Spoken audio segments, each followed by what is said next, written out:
जय हिंद दोस्तों, स्वागत है आप सभी का prepare board exam with Raj sir में।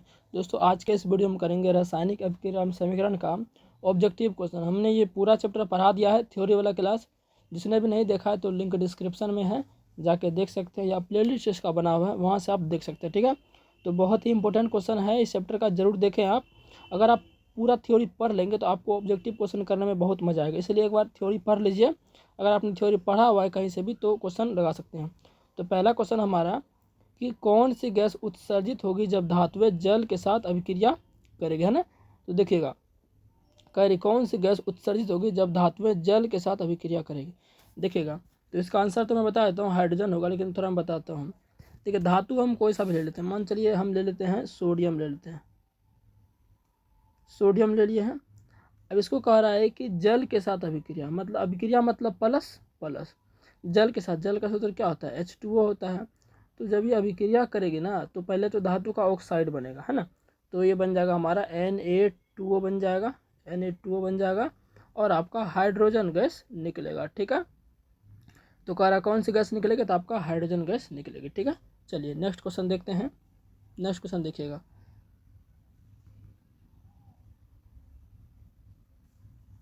क्वेश्चन नंबर 2 है आपका कि जब मैग्नीशियम को, देखिएगा ध्यान से, क्वेश्चन नंबर 2 है, जब मैग्नीशियम फीता को जलाया जाता है तो उत्पन्न आग की लौ होती है, मतलब लौ का जो कलर होता है हमने पूरा अच्छे से बताया हुआ है, इसलिए कह रहे थ्योरी एक बार आप देख लीजिए। तो ये मैग्नीशियम फीता मतलब मैग्नीशियम Mg, मतलब मैग्नीशियम होता है।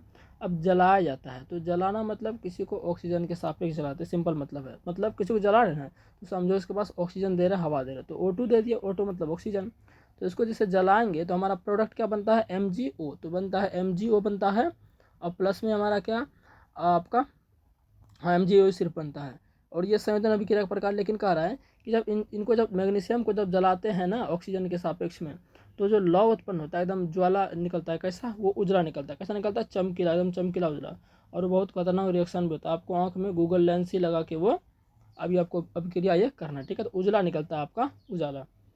अब देखते हैं नेक्स्ट क्वेश्चन, निम्नलिखित में से कौन बूझा चूना का सूत्र है, मतलब बूझा हुआ चूना है।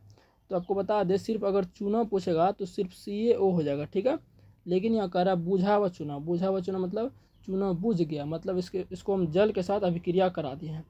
जैसे इसको जल के साथ अभिक्रिया कराते हैं तो ये हमारा बुझ जाता है और बनता है CaOH का होल 2 बनता है। ठीक है, तो देखिए कौन सा है? ऑप्शन नंबर बी आपका बूझा हुआ चूना। ठीक है, चलिए, तो 3 क्वेश्चन हो चुका है। नेक्स्ट क्वेश्चन देखते हैं।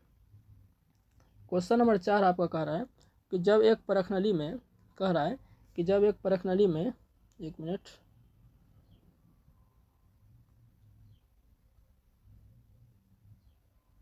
जब एक जांच परखनली में बिलियन में एक लोहे की कील को डुबाया जाता है। मान लीजिए कोई विलियन है हमारे पास, ठीक है, हमको पता नहीं है कोई सा बिलियन होगा इसमें। ठीक है, इसमें लोहा का कील, मान चलिए ये लोहा का कील है, जो कि कांटी, कील को कांटी बोलते हैं, डुबा दिया जाता है। ठीक है, और कह रहा है कि आधे घंटे के बाद देखा गया कि विलियन का रंग परिवर्तित हो गया।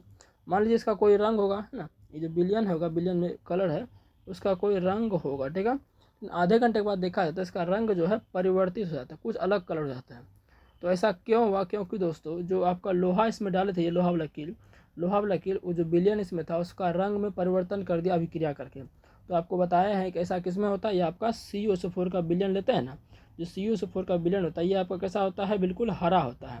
जैसे इसमें लोहा कील डुबाते हैं तो इसका रंग क्या होता है? परिवर्तित हो जाता है। तो ऐसा क्यों?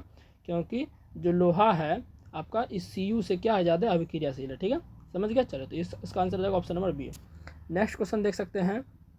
नेक्स्ट क्वेश्चन आपका है कि 5 नंबर है, Na2SO4 प्लस BaCl2 अभिक्रिया क्या बना है?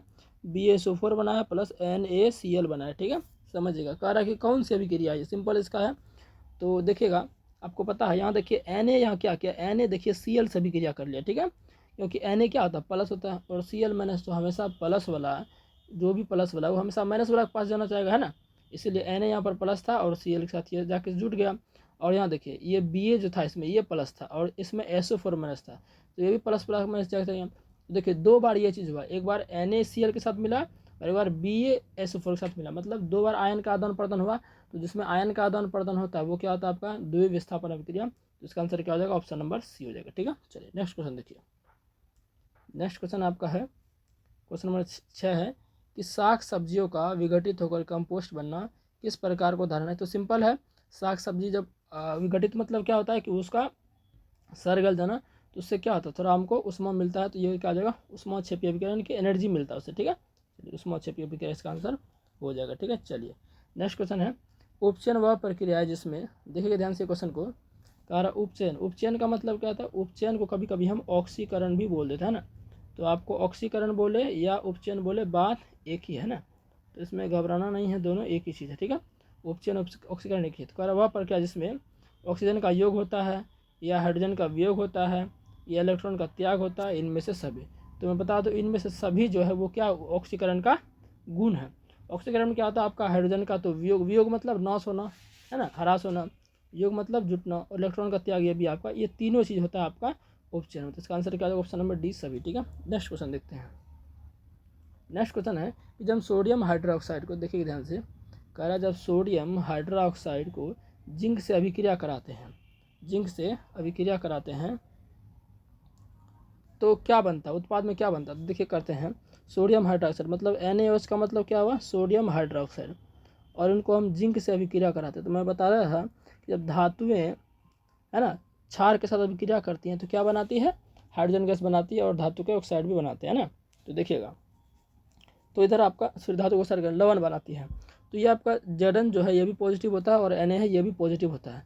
तो पॉजिटिव पॉजिटिव तो अभिक्रिया करेगा नहीं, पॉजिटिव को चाहिए निगेटिव, पॉजिटिव मतलब धनात्मक, निगेटिव मतलब ऋणात्मक, तो धनात्मक को चाहिए ऋणात्मक, तो Na भी पॉजिटिव है ये भी पॉजिटिव है, तो Zn को यहाँ पर निगेटिव होना पड़ेगा। क्यों, क्योंकि सोडियम आपका ज़्यादा अभिक्रियाशील होता है जिंक से, इसलिए सोडियम बोलेगा तुम निगेटिव हो जाओ, हम नहीं होंगे क्योंकि हम ज़्यादा अभिक्रियाशील है, ठीक है। तो ये आपका Na Zn से अभिक्रिया करके बना लेता है आपका, ये बना लेता है Na2 ZnO2 बना लेता है, अब प्लस में इधर हाइड्रोजन गैस निकलता है। तो कह रहा है कि उत्पाद बनता है, तो उत्पाद देखिए ये बना उत्पाद हमारा और ये बना है, तो ऑप्शन के अनुसार क्या है इसको, तो Na2 ZnO2 किस में है प्लस, ये आपका ऑप्शन नंबर देखिए किस में है, ऑप्शन नंबर डी इसका आंसर हो जाएगा, ठीक है। चलिए नेक्स्ट क्वेश्चन देखिए, क्वेश्चन नंबर 9 है आपका कि Cu प्लस H2 वो किस प्रकार की अभिक्रिया है। तो इसका आंसर बता देता हूँ, रेडॉक्स अभिक्रिया, ठीक है। चलिए इसको समझ लेते हैं आखिर कैसे हुआ। देखिए रेडॉक्स अभिक्रिया कहते हैं किसको, जिसमें उपचयन एवं अपचयन दोनों हो उसे रेडॉक्स अभिक्रिया कहते हैं। उपचयन का मतलब क्या होता है, देखिए एक लिखे हैं हमने उपचयन और एक होता है आपका अपचयन होता है, ठीक है, अपचयन होता है। अब दोनों का मतलब क्या समझिएगा, देखिए उपचयन का मतलब क्या होता है ऑक्सीजन का जुटना, और अपचयन का मतलब ऑक्सीजन का घटना। तो देखिएगा CuO को देखिए, CuO के पास इधर ऑक्सीजन है, लेकिन तीर के बाद इसमें Cu में ऑक्सीजन हट गया, मतलब CuO का क्या हो गया, ऑक्सीजन हटना क्या होता है, अपचयन होता है, मतलब CuO का क्या हो गया यहाँ पर अपचयन हो गया। लेकिन जरा H2 को गौर से देखिए, H2 के पास इधर ऑक्सीजन नहीं था, लेकिन तीर के इधर ऑक्सीजन इसके पास आ गया, मतलब H2 में ऑक्सीजन जुट गया तो उसका उपचयन हो गया।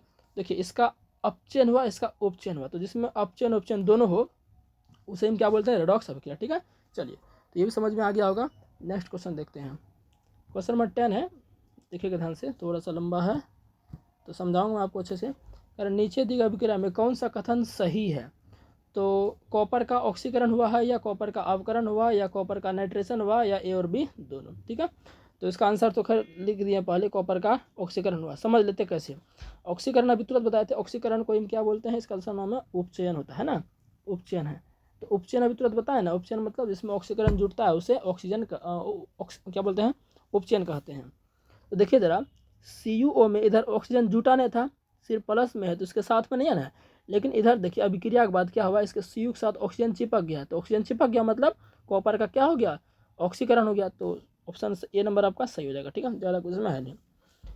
नेक्स्ट क्वेश्चन देखिए, इसका भी आंसर हो गया लेकिन मैं छिपाने की कोशिश करूँगा, ठीक है। चलिए ध्यान से देखिएगा, निम्नलिखित में से कौन सा उत्पाद लेड नाइट्रेट को गर्म करने पर प्राप्त होता है। तो लेड नाइट्रेट प्लस सूत्र लिखते हैं, लेड नाइट्रेट का सूत्र होता है PbNO3 का होल प्लस, ये आपका होता है लेड नाइट्रेट।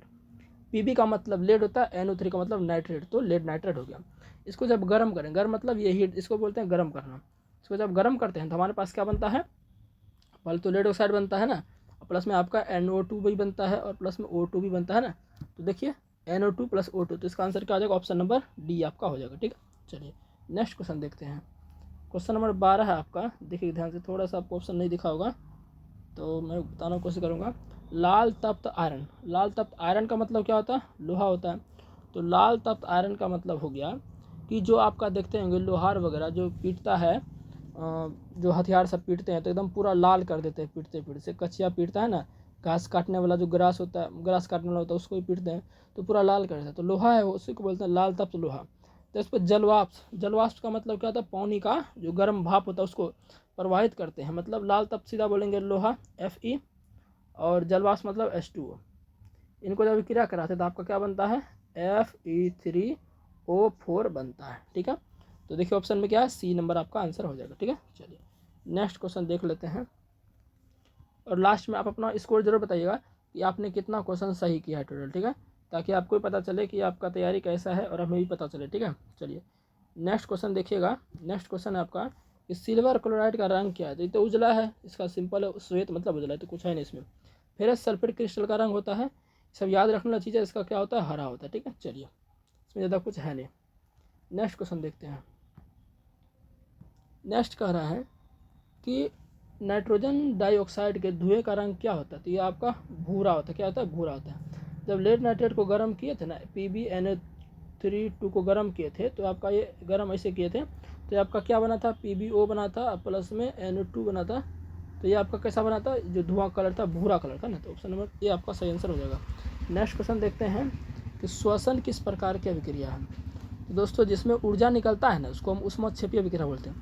तो आपको पता होना चाहिए श्वसन का मतलब क्या होता है? श्वसन एक रासायनिक प्रक्रिया है, जबकि श्वसन मतलब सांस लेना नहीं। श्वसन मतलब है ग्लूकोज का ऑक्सीजन में टूटना, ग्लूकोज का ऊर्जा में टूटना, मतलब ग्लूकोज के साथ ऑक्सीजन मिलेगा। ग्लूकोज सूत्र क्या होता है? C6H12O6। इसके साथ जब ऑक्सीजन मिल जाएगा तो ये किस में टूट जाता है? ये आपका CO2 प्लस H2O प्लस ऊर्जा में आपका टूट जाता है। मतलब ऊर्जा हमको मिला, तो जिसमें हमको ऊर्जा मिल जाए तो उसको क्या बोलेंगे? ऊष्मक्षेपीय अभिक्रिया। तो ऊष्मक्षेपीय अभिक्रिया, श्वसन क्या है? ऊष्मक्षेपीय अभिक्रिया। ठीक है, ऑप्शन नंबर सी आंसर होगा। कारण निम्नलिखित में कौन सही है? मतलब सूत्र कौन सा सही है? तो पहला सूत्र तो ऐसा कभी हम देखे हैं नहीं। ऑप्शन नंबर 20 का हो जाएगा, Na2CO3 10H2। ये धोवन सोडा का सूत्र था, और ये सब कोई सूत्र नहीं है। तो ऑप्शन 20 का आंसर हो जाएगा। नेक्स्ट क्वेश्चन देखते हैं। तो नेक्स्ट क्वेश्चन देखिए, कह रहा है समीकरण इतना इतना किस प्रकार का समीकरण है? देखिएगा, हमको देखते ही पता चलता है ये क्या है? वियोजन है। कैसे जानेंगे सर वियोजन है? अच्छा एक चीज़ बता देता हूँ, वियोजन का ही दूसरा नाम क्या है? अपघटन। चाहे वियोजन बोले, ठीक है, चाहे अपघटन बोले, बात आपका एक ही है। ठीक है, दोनों का मतलब क्या होता है? टूटना। वियोजन का मतलब भी टूटना, अपघटन का मतलब भी टूटना। देखिए तीर के निशान की तरफ एक गुण है, तो तीर के निशान के बाएं तरफ अगर एक ही कोई यौगिक है तो तुरंत समझ जाइए वो क्या होगा? वियोजन होगा। ठीक है, और ज़्यादा इसमें दिमाग लगाना ही नहीं है। इसको गर्म किए थे तब ये किसमें टूटा था? CaO प्लस CO2 में। ठीक है, इसका एक ही तरीका पहचानने का कि तीर के बाएं तरफ अगर एक ही यौगिक है तो वो तुरंत हो जाएगा वियोजन या अपघटन होगा। ठीक है, चलिए नेक्स्ट क्वेश्चन है आपका कि देखिए नेक्स्ट क्वेश्चन, रासायनिक अभिक्रियाओं को व्यक्त किया जाता है। तो ये तो सिंपल है, समीकरणों के द्वारा है। कोई भी रासायनिक अभिक्रिया लिख रहे हैं तो उसको हम कैसे? रासायनिक समीकरण के द्वारा। जिससे लिख दिया Mg प्लस O2, क्या बना था आपका? MgO बना था, है ना। इसको बैलेंस कर लीजिएगा। तो ये जो लिखे हैं इसको क्या लिखे हैं? ये अभिक्रिया को दर्शाए हैं, तो इसके रूप में समीकरणों के द्वारा। ठीक है, चलिए नेक्स्ट क्वेश्चन है। नेक्स्ट क्वेश्चन देखिएगा, क्वेश्चन नंबर 20 है आपका। कह रहा है कि समीकरण के बाएं एवं दाएं दोनों और प्रत्येक प्रकार की परमाणु संख्या समान है, तो यह समीकरण है आपका संतुलित हो जाएगा। देखिए कैसे? मतलब मान चलिए Mg प्लस O2 आपका क्या बनेगा? आपका MgO बनेगा। ठीक है ना, तो कह रहा है कि बाएं तरफ, तो तीर के बाएं तरफ ये वाला हो जाएगा और तीर के दाएं तरफ ये वाला हो जाएगा। ठीक है, तो इधर देखिए Mg एक है, इधर Mg एक है। ठीक है, O2 दो गो है, इधर O एक है, तो यहाँ दो लगा दीजिए, तो यहाँ भी दो लगा दीजिए, तो 2 Mg और 2 O2, 2 Mg O2। तो इधर भी 2 Mg, इधर भी 2 Mg, इधर भी 2 O2, इधर भी 2 O2, दोनों क्या बराबर है। तो ये क्या होता है? आपका संतुलित रासायनिक समीकरण होता है। ठीक है, नेक्स्ट क्वेश्चन देखते हैं। नेक्स्ट क्वेश्चन आपका है निम्नलिखित में कौन समीकरण असंतुलित है? मतलब कि असंतुलित मतलब जो बैलेंस नहीं है। तो देख लीजिए, पहला तो आपका इसमें H2 दो गो है, इधर भी H2 दो गो है, Cl दो गो है, इधर भी Cl दो गो, ये तो बैलेंस है ना, ये तो संतुलित है। दूसरा देख लेते हैं, दूसरा में क्या है? मैं इधर लिखता हूँ 2KClO3 और 2KCl, ठीक है, प्लस 3O2। ठीक है, चलिए